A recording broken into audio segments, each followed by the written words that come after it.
وہ جن نبی علیہ السلام کے بارے میں ہے ان نبی علیہ السلام کا نام ہے حضرت داؤد علیہ السلام. کیا نام ہے؟ حضرت داؤد علیہ السلام. حضرت داؤد علیہ السلام کے بارے میں یہ ہے کہ ان کو اللہ پاک نے بہت خوبصورت آواز عطا فرمائی تھی. حضرت داتا گنبخش علی حجویری رحمۃ اللہ تعالیٰ علیہ، ان کا مزار ہے لاہور میں. کہاں پر ہے ان کا مزار؟ لاہور لاہور میں ہے. وہ فرماتے ہیں کہ اللہ پاک نے حضرت داؤد علیہ السلام کو بہت خوبصورت آواز عطا فرمائی تھی. یہاں تک کہ جب وہ زبور شریف کی تلاوت فرماتے تھے نا، یا اللہ پاک کا ذکر فرماتے تھے. حضرت داؤد علیہ السلام اللہ پاک کے نبی ہے نا، ان پر جو کتاب نازل ہوئی ہے نا، آسمانی کتاب، اس کا نام ہے زبور. زبور. کیا نام ہے اس کا؟ زبور. زبور. آپ نے مدرسے میں بھی یاد کیا ہوگا، ہے نا، آپ کو یاد بھی ہوگا. تو زبور شریف کی تلاوت فرماتے یا اللہ پاک کا ذکر فرماتے تھے تو پتہ ہے کیا ہوتا تھا؟ جو پانی چل رہا ہوتا تھا نا، بہہ رہا ہوتا تھا، وہ چلتا ہوا پانی رک جاتا تھا ان کی تلاوت سن کے. اور اسی طرح جو وہ ہوتے تھے نا جانور، اپنے اپنے گھروں میں، جانوروں کے بھی گھر ہوتے ہیں نا، کوئی غار میں رہتا ہے، کوئی کہاں رہتا ہے، جیسے ہمارے اپنے گھر ہوتے ہیں. تو جانور اپنے گھروں سے باہر نکل آتے تھے ان کی آواز کو سننے کے لیے. اور یہ جو پرندے ہوتے ہیں نا، پرندے ہوا میں اڑتے ہیں نا، تو پرندے جب آپ کی آواز سنتے، آپ کی تلاوت سنتے، اتنی پیاری پیاری تلاوت، تو وہ زمین پہ گر جاتے تھے اور بسا اوقات ایک مہینے تک بے ہوش ہو جاتے تھے، کھانا پینا بھول جاتے، اتنی پیاری آواز. اور ایک مرتبہ تو آپ تلاوت فرما رہے تھے، اتنی پیاری آواز میں تلاوت کر رہے تھے کہ لوگ نا ان کی آواز میں گم ہو جاتے تھے اور اللہ کی محبت میں وہ اپنی جان دے دیا کرتے تھے. بہت پیاری آواز تھی ان کی. تو شیطان آپ کو پتہ ہے، شیطان تو ہمارا دشمن ہے نا، دوست تو نہیں ہے. شیطان تو ہر وقت یہ چاہتا ہے کہ بس کسی طریقے سے یہ گناہوں میں جائیں، یہ اللہ کی باتیں کیوں سن رہے ہیں، یہ تلاوت کیوں سن رہے ہیں، یہ اللہ کی محبت میں جان کیوں دے رہے ہیں، ہے نا، یہ تلاوت قرآن اور اللہ کا ذکر کیوں کر رہے ہیں، کیوں سن رہے ہیں. شیطان کو یہ لگی رہتی ہے یہ نہیں کریں اچھی چیزیں. تو شیطان بہت دیکھ کے نا وہ غصہ ہوتا تھا اور بہت پریشان ہوتا تھا کہ کیا ہے، کیوں ہے، لوگ نیک ہو رہے ہیں اور نیکی کی طرف جا رہے ہیں، حضرت داؤد علیہ السلام کی اتنی پیاری پیاری آواز سنتے ہیں. تو اس نے ایک چال چلی، کہ اس نے گانے باجے کے لیے ایک قسم کا آلہ ہوتا ہے، اس کے ذریعے سے گانے باجے میں ہیلپ ہوتی ہے، اس کا نام ہے بانسری. ہاں، بانسری اس کا نام ہے، گانے باجے میں اس سے ہیلپ ہوتی ہے. تو شیطان نے وہ ایجاد کی. تو جو گانے بازی کی جو الٹی سیدھی چیزیں ہوتی ہیں نا، جن سے گانے بجتے ہیں، الٹی آوازیں نکلتی ہیں، تو سب سے پہلے یہ خراب چیز کس نے ایجاد کی تھی؟ شیطان نے، لوگوں کو تلاوت سے بچانے کے لیے، اللہ کے ذکر سے دور کرنے کے لیے. تو شیطان نے بانسری ایجاد کی اور پھر حضرت داؤد علیہ السلام کی وہ جو رحمتوں والی، برکتوں والی جو محفل لگی ہوتی تھی، اجتماع ہوتا تھا، اس کے ساتھ ہی قریب سامنے اس نے اپنی گانے بازوں والی، نحوست والی محفل لگا لی اور یہ خراب چیز جو ہے اس نے اس کی شروعات کر دی. تو پھر پتہ ہے کیا ہوا؟ لوگ دو حصوں میں ڈیوائیڈ ہو گئے. پہلے سارے لوگ کیا سنتے تھے؟ اللہ پاک کا ذکر سنتے تھے، تلاوت سنتے تھے.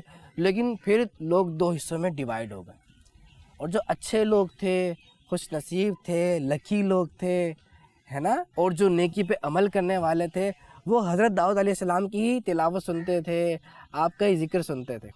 لیکن جو برے لوگ تھے، جو خوش نصیب نہیں تھے، وہ برے راستے پہ چلے گئے اور شیطان کا جو ہے گانا باجا انہوں نے سننا شروع کر دیا اور اپنی جو آخرت ہے، دنیا ہے، سب تباہ کرنا شروع کر دی.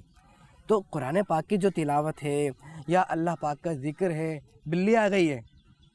بلی جو ہے نا، بلی بہت پیاری ہوتی ہے، بلی کاٹتی نہیں ہے نا.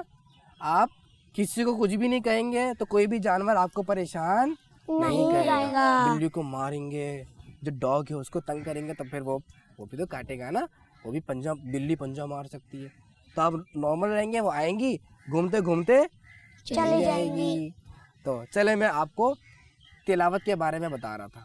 تو پیارے بچوں، جو تلاوت ہے نا، قرآن پاک کی تلاوت یا اللہ پاک کا ذکر ہے یا حضور صلی اللہ علیہ وسلم کی پیاری پیاری نعت ہے، یہ سننے سے دل کو بہت سکون ملتا ہے. کیا ملتا ہے؟ سکون. دماغ کو بھی بہت سکون ملتا ہے اور ایسا لگتا ہے آپ پہ رحمتیں نازل ہو رہی ہیں، اور آپ قرآن پاک کی تلاوت کرتے ہیں تو رحمتیں بھی نازل ہوتی ہیں. اور اس سے آپ کو دنیا میں بھی بہت سارے فوائد حاصل ہوتے ہیں ثواب بھی ملتا ہے اور ہماری جو آخرت ہے وہ بھی اچھی ہوتی ہے. لیکن جو گانے باجے سننا ہے یہ والے کام ہے، یہ برے کام ہے، یہ شیطانی کام ہے. یہ کون سے کام ہے؟ شیطان. یہ شیطان نے ایجاد کیے تھے، اور شیطان چاہتا تھا کہ لوگ میرے پاس آ جائیں، میری باتیں سننے لگ جائیں. تو جو اس طرف جاتے ہیں گانے باجے سننے کی طرف، اس کا مطلب کیا ہے کہ شیطان جیت گیا اور شیطان کی باتوں میں آ گئے. تو ہمیں شیطان کو تو نہیں جیتنے دینا نا، کسی صورت میں شیطان کو جیتنے. شیطان ہمیشہ ہارے گا، شیطان ہمیشہ ہارے گا. بس شیطان نے ہارنا ہے، اور ہم نے اللہ کی بات ہی ماننی ہے. کس کی بات ماننی ہے؟ اللہ پاک کی بات ہی ماننی ہے. تو یہ جو گانے باجے سننے سے نا دل کی بھی عجیب عجیب کیفیت ہو جاتی ہے، تو عجیب سے دماغ خراب ہو جاتا ہے، اور ہمارے دل کے لیے بھی یہ صحیح نہیں ہے، اور آخرت بھی خراب ہوتی ہے، ہمیں گناہ بھی ملتا ہے، اللہ پاک بھی ناراض ہوتا ہے. تو جس میں ہمیں سکون ملتا ہے وہ کام کرنا چاہیے، اللہ پاک بھی خوش ہوتا ہے، وہ کام کرنا چاہیے، ثواب ملتا ہے وہ کام کرنا چاہیے. یا جس سے طبیعت بھی خراب ہو، دل وغیرہ بھی خراب ہو، اللہ پاک بھی ناراض ہو، وہ کام کرنا چاہیے.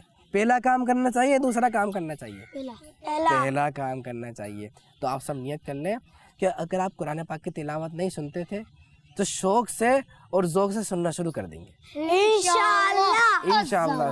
تو پیارے بچوں اور کڈز مدنی چینل کے ناظرین، ہمیں چاہیے ہم خوب محبت کے ساتھ تلاوت قرآن کریم سنیں بھی اور کریں بھی. ہاں، قرآن پاک خوبصورت آواز سے پڑھنا چاہیے. تلاوت کیسے کرنے چاہیے؟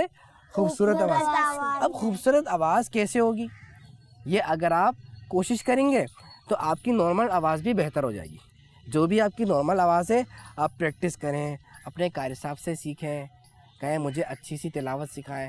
آپ نے کوشش کرنی ہے، پھر اللہ نے چاہا تو آپ بھی اچھی آواز سے قرآن پاک پڑھنے والے بن جائیں گے. جب آپ قرآن پاک پڑھیں گے نا خوبصورت آواز سے، اچھی سی طرز میں، تو آپ کو پڑھنے کا بھی بہت مزہ آئے گا. آپ کہیں گے کتنا سکون مل رہا ہے، میں خود قرآن پاک پڑھ رہا ہوں اتنی پیاری پیاری آواز میں، ہے نا. آپ مدرسہ پڑھتے ہیں، کلاس میں جو بچہ بہت پیاری سی آواز میں قرآن پاک پڑھتا ہے، اچھا لگتا ہے نا، ہے نا، کتنا واہ بھائی کتنا اچھا پڑھ رہا ہے. تو میں نہیں بن سکتا، کوشش کر کے میں بھی بہت بہتر کر سکتا ہوں. تو انشاءاللہ میں نے قرآن پاک کی تلاوت سننی تو ہے کڈز مدنی چینل کے ناظرین، یہ میں آپ سے بات کر رہا ہوں، لیکن سننے کے ساتھ ساتھ کوشش کرنی ہے کہ میں نے قرآن پاک اچھے انداز سے پڑھنا ہے. اب ہو سکتا ہے ذہن میں کویشچن آئے کہ میں کیسے پڑھوں گا؟ تو آپ اپنے قریبی جو دعوت اسلامی کا مدرسہ وہاں ایڈمیشن لے لیجیے. اگر پاسبل نہیں ہے وہاں قریب جانا یا نہیں جا سکتے تو پھر فیضان آن لائن اکیڈمی، آپ گھر میں بیٹھے بیٹھے آپ فیضان آن لائن اکیڈمی میں دعوت اسلامی کا ڈپارٹمنٹ ہے، گھر میں بیٹھے بیٹھے آپ کو قرآن پاک سکھائے گا، وہاں ایڈمیشن لے لیجیے اور قرآن پاک خوبصورت آواز سے اچھے انداز سے پڑھنا سیکھیے. تو نیت کر لیں انشاءاللہ اس کہانی سے ہم نے یہ لیسن لیا ہے کہ ہم قرآن پاک کی خوب تلاوت سنیں گے بھی اور اچھے انداز سے قرآن پاک کی تلاوت کریں گے بھی انشاءاللہ عز و جل. تو پیارے بچوں اور کڈز مدنی چینل کے ناظرین، اسی کے ساتھ ہی ہماری کہانی مکمل ہوئی، اور ہم نے اس سے جو پیارا سا سبق حاصل کیا ہے اس پر عمل کرنے کی نیت بھی کی ہے. کڈز مدنی چینل دیکھتے رہیے، اچھی باتیں سیکھتے رہیے، دوسروں کو سکھاتے رہیے. اپنا خیال رکھیے گا. صلو علی الحبیب صلی اللہ علی محمد صلی اللہ علیہ وآلہ وسلم. کہانی سنو، کہانی جلدی سنو کہانی. بچوں کا مدنی چینل آ گیا، بچوں کا آ گیا